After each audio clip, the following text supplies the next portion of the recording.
The sponsor of my stream and podcast is DistroKid. If you want 10% off on your first subscription with DistroKid, release your music to the world on every major music platform. Make sure to go to my website, andrewvanzark.com, and click on the discount link under the tab of DistroKid.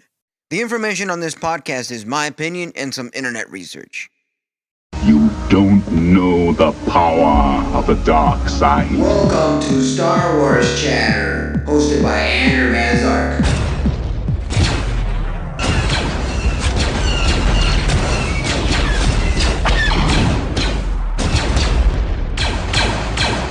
Now you're listening with power. Hello, welcome to the Star Wars Chatter. I'm Andrew Van Zark, and this is your safe space which goes Star Wars and music. And today we're going to talk about that new episode of The Mandalorian, Chapter 18. Let's get it. This is sort of like a homecoming, and lots of things happened, and let's get running with it, and let's get flowing. This is how it goes. And for those of you listening on Apple Podcast or on Spotify Podcast, make sure to go to AMP to get yourself started and ready. And for those of you listening right now on AMP, welcome to the show. Welcome. May the Force be with you. And let's get running. So The Mandalorian, Chapter 18, feels like a homecoming, to say the least, you know. So the Mines of Mandalore, the second episode of The Mandalorian's third season, begins with an act misdirection from the unscrupulous but endearing Pelimoto. By the end, it's starting to feel like this season has also involved some misdirection. Last week's premiere set up a season seemingly devoted to Din Djarin and Grogu's long, arduous journey to the living waters beneath the mines of Mandalore. But by the end of this episode, that journey has been completed. What's more, Din, and perhaps even more significantly, Bo-Katan, are placed face to face with living proof that even the fundamentals myth of Mandalore is more than just children's stories. They'll undoubtedly return changed people if they return at all. So welcome to the show, Baltasar. Welcome to the show. So the thing is that in this episode, you know, when we see the first episode, we notice that Bo-Katan wasn't really in the urge to help Din Djarin to find the living waters and do whatever they had to do. You know, he's trying to restore the Mandalorian way. And the thing is that he asked for help. Bo-Katan said, no, I'm not helping you. But then in this episode, a lot of stuff happened. A lot of shit goes on. And she got to help Mando this time. And quite a few times. Because Din Djarin, for some reason, in this episode, got into a lot of pickle. You know? So, yeah, her crew left her after, for sure, yeah.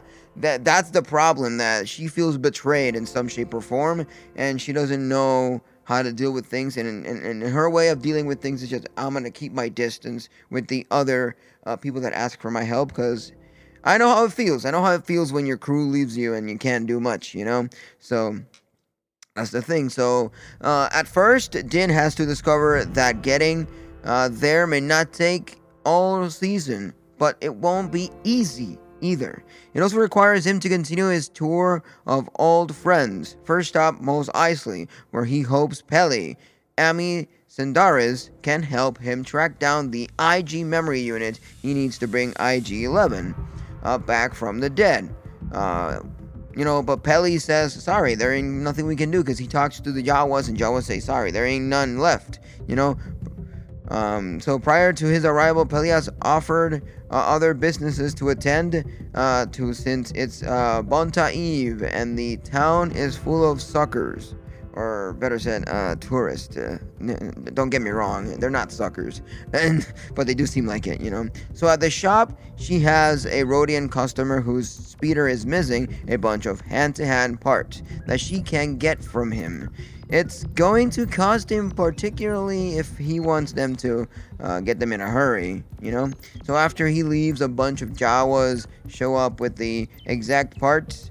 What is incredible and coincidence, paint them, they look different, Peli tells the little thieves, you know? Yeah, the tourists can be for sure. For sure they are, you know? For sure they are the tourists. So the thing is that It was really funny how Din Djarin was asking for help for his IG-11, and then Peli goes like, you know what? I'm just gonna give you this RD5. And he's like, I don't need an RD5. I need a spelunk. I need to be able to spelunk, you know. And he's like, who you're spelunking, huh? Like that conversation for me was really funny and kind of like awkward in a way, because it seemed like he was gonna do some stuff that could possibly, if not ultimately, reveal his secret of what he's up to, you know. We all know that R5D4, you know, and it's from a New Hope for sure. Yeah, that's, we see those at the beginning of the whole story with Star Wars, and when they started releasing them, and it's always been funny how R5D4 always break down. They always break down the R5s, you know. Hey, welcome to the show, Kiraitone. Welcome to the show. Glad you're here. You make this better, and this is fun, you know. So let's continue with the stuff here, and I hope you get to have fun. And off the record, love you.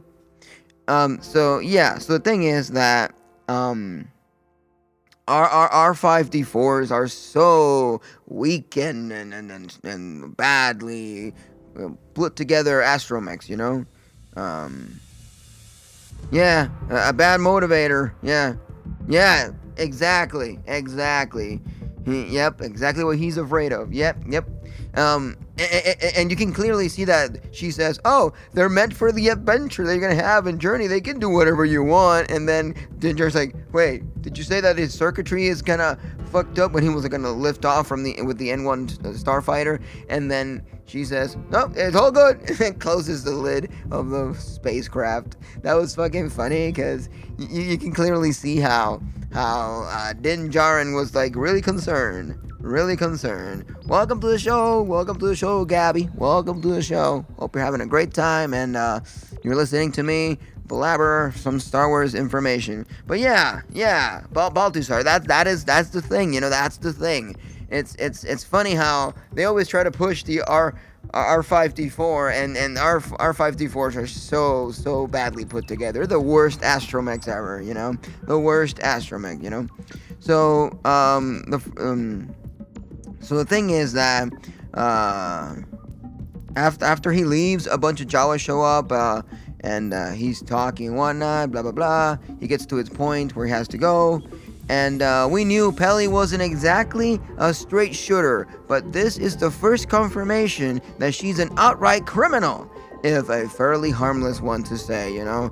We don't have to get exalted that she's a criminal, but she is a criminal nonetheless, you know. But then again, white lie, they're all lies. They're all happening, you know. So it's a thing, you know. So the thing is that still, at least she's a rogue with the best interest of our heroes at heart. Most of the time, anyways, you know. So the N1 starfighter she supplied them with has worked out pretty well, and probably saved their lives in the previous episodes, you know.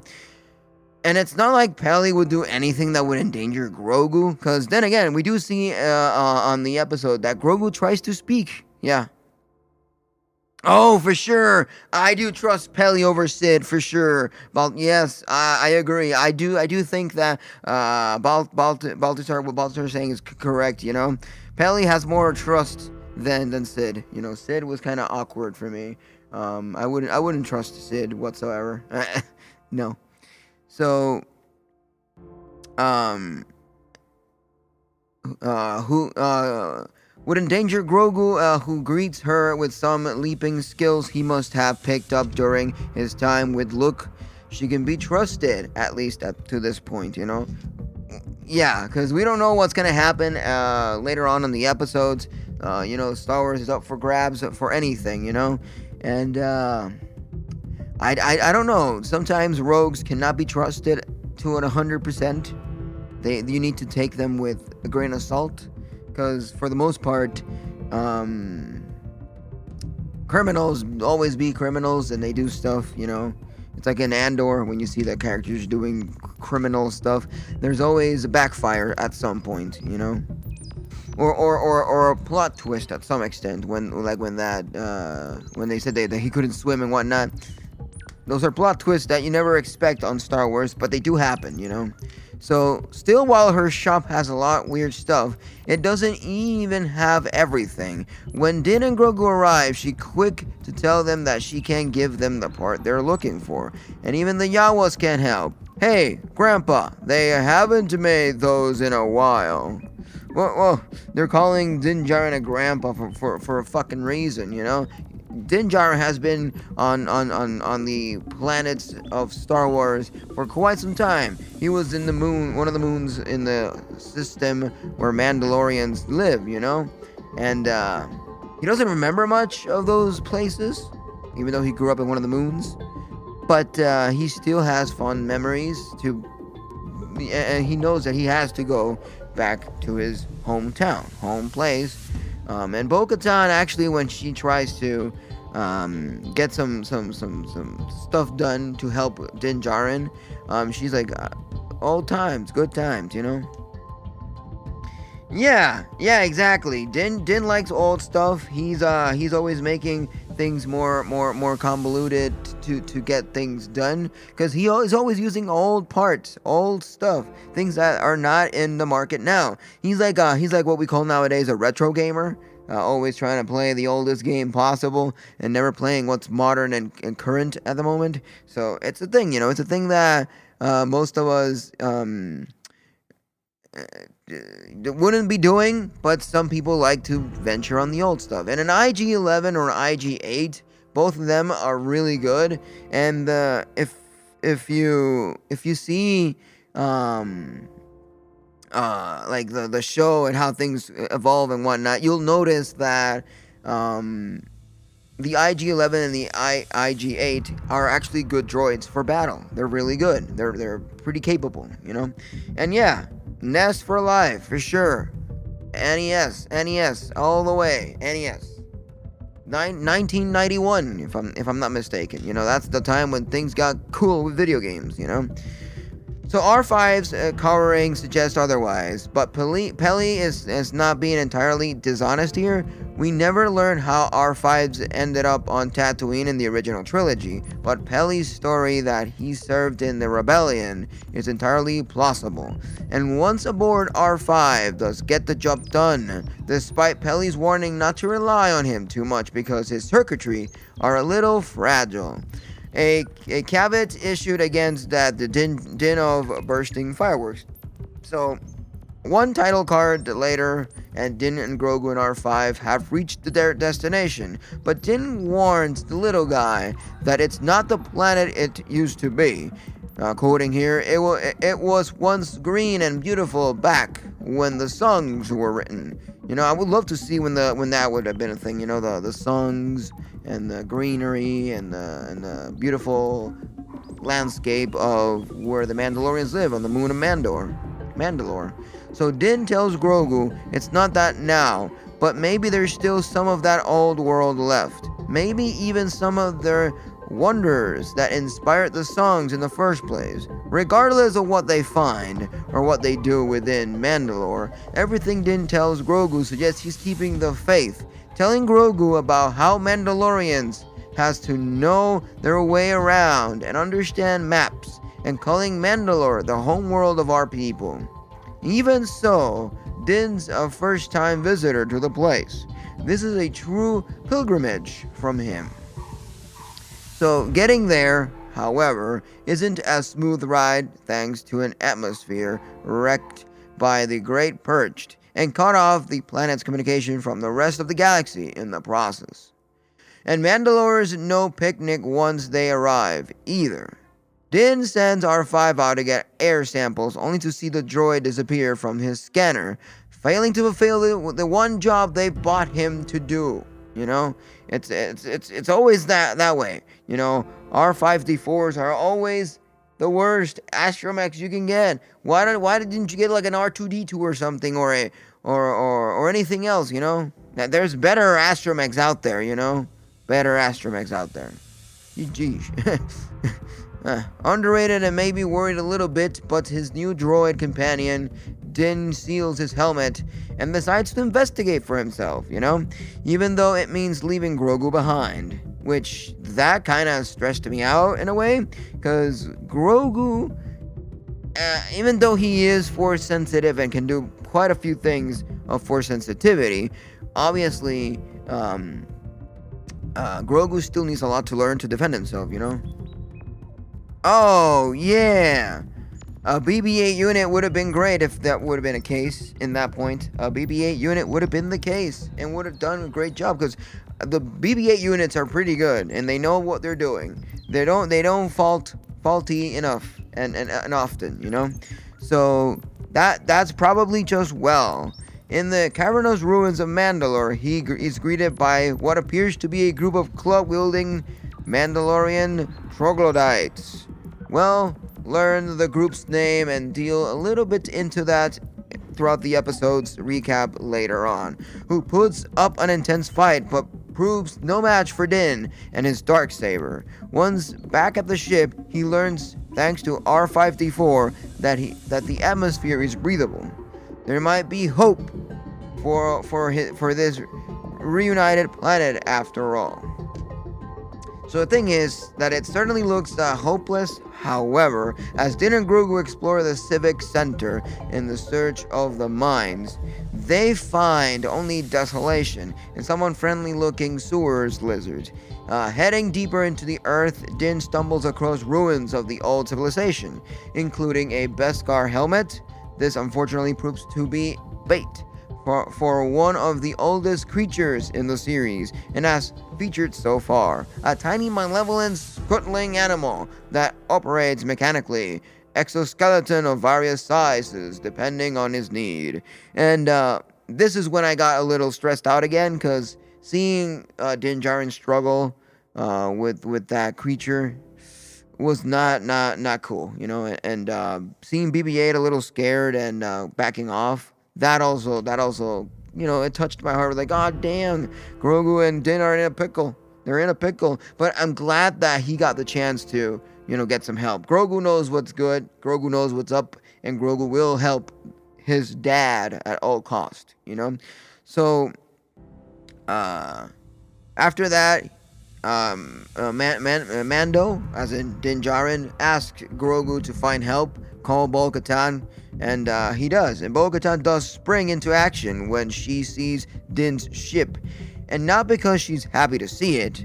Well, maybe I didn't make myself clear with the last time. She said it as it lands, I want to be left alone. But when she finds only Grogu in the cockpit, she doesn't waste time before heading to his rescue. Yep, a twisted twist it would be, as things get better with Bo-Katan helping and Din Djarin getting the help he needed. So retracting Din's steps, Bo-Katan walks the streets of Sundari and delivers history lessons to Grogu between fights. Lesson 1. Mandalorians and Jedis weren't always at odd with each other. In fact, she used to be friends with some. This is interrupted by the arrival of more troglodyte creatures, which lead to lesson 2. They're called Alamites, and they used to live only in the wastelands outside of the boundaries of civilization. But, hear me out, like raccoons moving into abandoned houses, they're not creatures of the wastelands anymore. Obviously, because the whole thing is a wasteland, so where's the boundary there? So Bo-Katan then takes out the mecha creature tormenting Din and seemingly extracting his bodily fluids. It isn't easy and acquired using the Darksaber, which must surely inspire mixed feelings. When I saw Bo-Katan using the Darksaber, I was like, wait a minute! What are you doing? Stop! Don't you remember that whoever holds the Darksaber rules? No. You can't touch the Darksaber just cause. You need to earn it. You need to go through the struggle, But seeing her with a Darksaber was kind of cool. Yeah, it was kind of cool. So she got the job done and prepares a nice dinner for the liberated Din. despite identifying as Mandalorian, he's never tasted the meal Bo-Katan has prepared, Pog Soup, seemingly a staple of the Mandalorian homeworld. This provides a seeg of for Lesson 3. And the Lesson 3 is that a chapter from recent history that helps explains Bo-Katan's cynicisms beyond her short-lived reign and the abandonment of her followers. So after scoffing that there's nothing special about the living waters, she talks about the pain of witnessing Mandalorian inflighting, including its impiled the conflict caused by the children of the Watch, and how the royal family she was born into regarded the creed and other rituals as theater for our subjects. But when Din earnestly replies, "This is the way," after Bo-Katan tells him her father died defending Mandalore, even she touched by the moment. And maybe her faith isn't as dead as she believes. So, Bo wielded the Darksaber prior to the Perch, though also had seen enough Jedi action from learning, perhaps. Exactly, yeah, since she was friends with a Jedi, she did probably learn some Jedi tricks here and there. And that's the thing, you know? And she seemed so natural with the Darksaber. I'm not gonna lie, she seems so natural. So goddamn natural. I was like, you go, girl. Go motherfucking destroy that creature, help Din Djarin, and do what you gotta do, you know? Like I said, she seemed really natural with that Darksaber. So Din, however, has different reaction. He removes his weapon and other items and wades into the water and begins reciting the creed, only to be interrupted by something drawing him under the water. Leaping to his rescue, Bo-Katan finds the last thing she suspected to see, a water-dwelling beast that looks a lot like a Mythosaur she just described. And that's when the episode ends, you know, and I think they're building up something interesting here. I wonder where this is going to take us. I wonder if Din Djarin going to the living waters actually did something, you know, because they say that the living waters cleans you as a Mandalorian, makes you a brand new Mandalorian, and I wonder if that's gonna be a thing, you know, if he's actually completely clean, because a Mandalorian cannot take off his helmet in public whatsoever, only in private, and it's a thing that we have to all kind of acknowledge and try to see and keep a lookout, you know.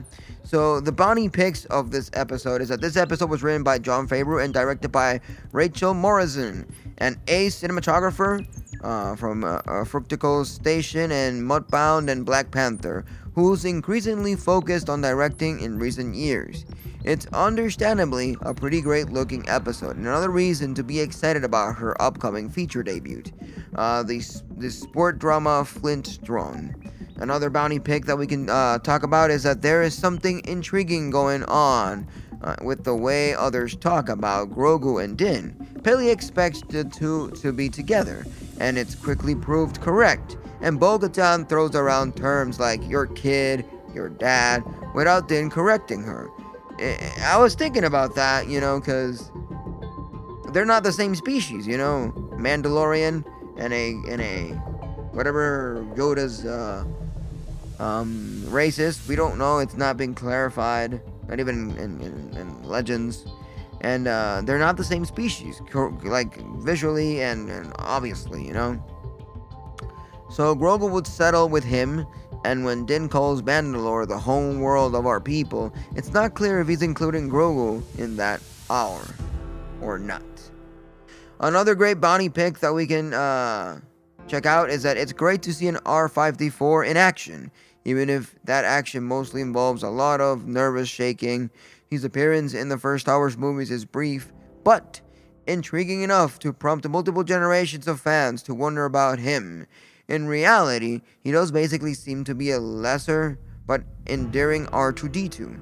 Even if he wasn't on a mission from Obi-Wan Kenobi, Art would be the better choice for the moisture farm job. And last bounty pick is hats off to whoever is behind the Alamite design. They look like a lost idea from an original trilogy. For sure. For sure. I was like looking at those Elamites and I was like, wow, they look kind of creepy, disgusting, and just right on, you know? And those are things that I love to see on Star Wars, you know? Things that remind me of Return of the Jedi when I used to see those orcs and Jabba the Hutt and all that. I like to see those disgusting characters, you know? They are what makes Star Wars a bit more intriguing, you know?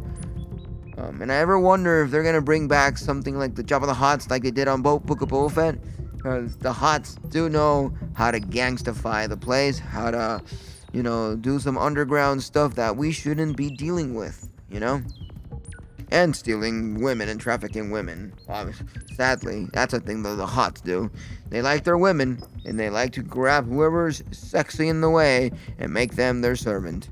Just like how they did with Leia. It is what it is, you know, it is what it is. So anyways, for those of you listening to this show right now, I appreciate you listening, and I love you all. If you want to stick around for the music section, you can stick around. But for my recap and my thoughts on The Mandalorian, that was it, and I'll be doing some more Star Wars news here and there if you're interested in that and you're willing to get that running. But for now, we're just going to talk and music. So let's get it. And I'm going to finish up my recording here and say, I'll catch you on the flip side. Adios, amigos. May the Force be with you, and roll that outro. The Force is with you, young Skywalker. But you are not a Jedi yet. This was Star Wars Chatter, your safe space who's got Star Wars, music, video games, and other geeky topics.